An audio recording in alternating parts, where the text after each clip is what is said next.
Baik, Assalamualaikum warahmatullahi wabarakatuh. Bagaimana kabar semuanya? Semoga tetap selalu sehat, tetap selalu kuat, tetap selalu semangat ya dalam menghadapi hidup ini, dan selalu bersyukur pada Allah atas segala nikmatnya. Juga tak lupa kita sama-sama tujukan salawat serta salam bagi junjungan kita Nabi besar Muhammad Sallallahu Alaihi Wasallam, dan kita berharap syafaat beliau nanti di yaumil akhir. Amin. Baik, materi mesin Flida kali ini kita masuk ke materi kavitasi dan muter hammer. Nah, seperti apa itu kavitasi? Nah, kavitasi itu gejalanya terjadi karena menguapnya zat cair yang mengalir di dalam pompa. Karena tekanannya berkurang sampai di bawah tekanan uap jenuhnya. Nah, maksudnya seperti apa?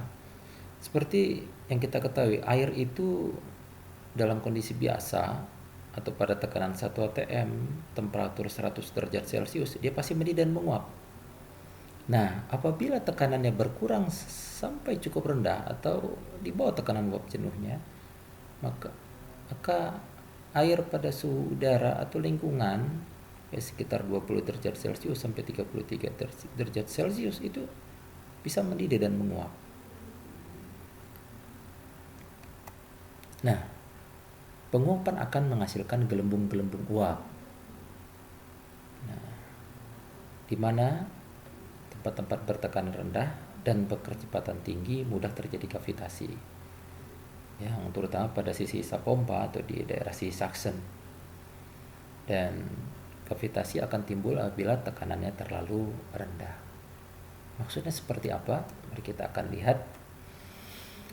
Nah, kalau Anda lihat di gambar ini sisi isap pompa, daerah suctionnya ya.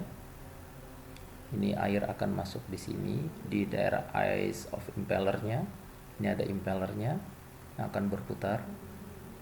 Nah, sisi masuk kemari. Nah, ini Anda lihat ini karena tekanan di sini cukup rendah, maka akan terbentuk bubble seperti ini. Ada gelembung-gelembung. Nah, akan ada gelembung-gelembung. Ini bubble namanya. Nah, apabila nanti impeller ini berputar atau berpusar, nah maka akan terjadi kenaikan tekanan yang signifikan. Nah, begitu tekanannya naik, maka bubble ini tidak akan terbentuk, dia akan pecah. Nah, efek pecahnya ini yang menyebabkan adanya erosi atau abrasif di permukaan-permukaan di sisi impeller pompa. Nah, itu yang menyebabkan nanti ada suara berisik dan getaran, unjuk kerjanya atau efisiensinya menjadi turun.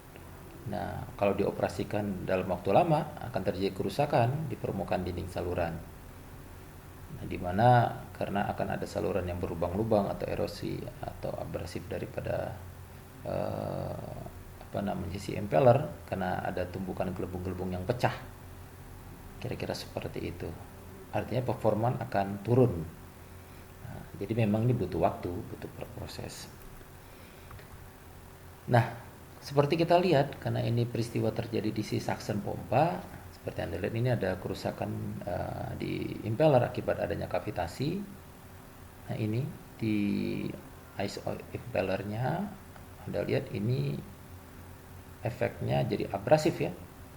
Nah, ini pecahan-pecahan ini menyebabkan nanti ini berputar tidak balance lagi atau unbalance. Nah, ini menyebabkan performanya juga tidak baik sehingga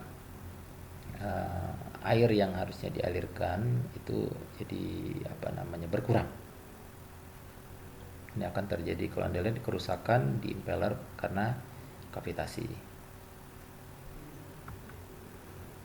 Nah, bagaimana cara mencegah kavitasi? Nah, solusinya pertama ketinggian letak pompa terhadap permukaan zat cair yang dihisap harus dibuat serendah mungkin. Artinya head isap statis lebih rendah pula.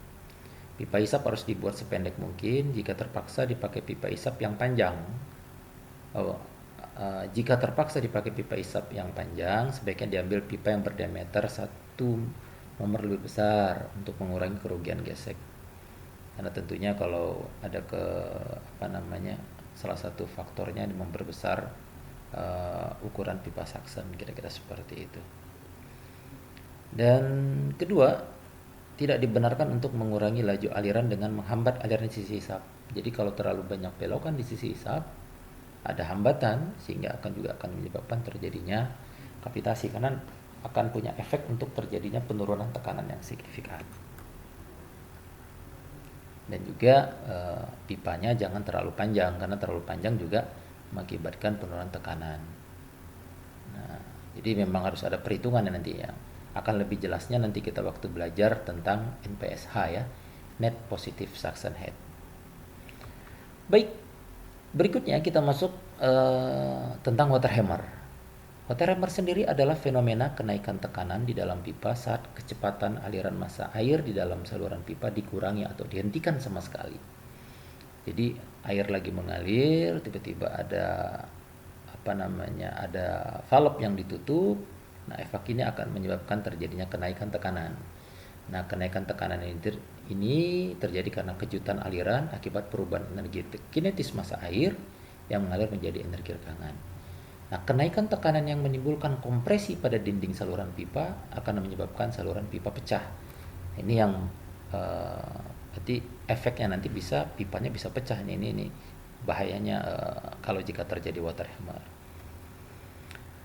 Nah, kalau Anda lihat dari gambar ini, misalnya ada air yang mengalir karena valve-nya dibuka, air mengalir atau fluidanya mengalir.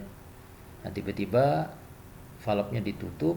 Nah, jadi airnya tetap mengalir tapi ada valve-nya ditutup. Nah, tiba-tiba penutupan ini menyebabkan terjadinya water hammer. Jadi ada proses penjalaran gelombang tekanan karena kasus penutupan tiba-tiba ini. Makanya akan ada kenaikan tekanan. Nah, bagaimana pencegahannya? Nah, karena tadi berhubungan dengan penutupan yang secara tiba-tiba, makanya solusinya bagaimana? Ya penutupan secara perlahan pada valve yang sedang mengalir airnya. Itu salah satu solusi. Atau bisa juga dengan membuka valve lainnya sebelum valve tersebut ditutup. Jadi ibarat dia punya 2 saluran kita. Nah, ada cara lain, itu menggunakan SARS tank yang akan mengatur pressure kembali pada jalur pipa sehingga water hammer yang terjadi dapat diredam. Seperti terlihat di sini, ini ada pompanya, ini ada reservoirnya, air dipompa terus masuk ke dalam reservoir kedua gitu. Jadi kalau ada penutupan tiba-tiba di sini, nah otomatis ini pengamannya adalah di SARS tank ini. Jadi nanti airnya akan kedorong ke atas karena jika ini ditutup, airnya akan mengisi kemari. Nah, lama-lama dia akan turun tekanannya, mulai stabil kembali. Baik, demikian penjelasan pertemuan hari kita ini untuk membahas tentang kavitasi dan water hammer. Nah, semoga Anda lebih paham mengenai kavitasi dan water hammer. Dan demikian materi kita hari ini, dan mari kita sama-sama berdoa semoga Indonesia bisa lebih baik lagi, kehidupan Anda bisa lebih baik lagi, dan Indonesia bisa segera terbebas dari water hammer ya. Mungkin itu saja dari saya. Terima kasih. Assalamualaikum warahmatullahi wabarakatuh.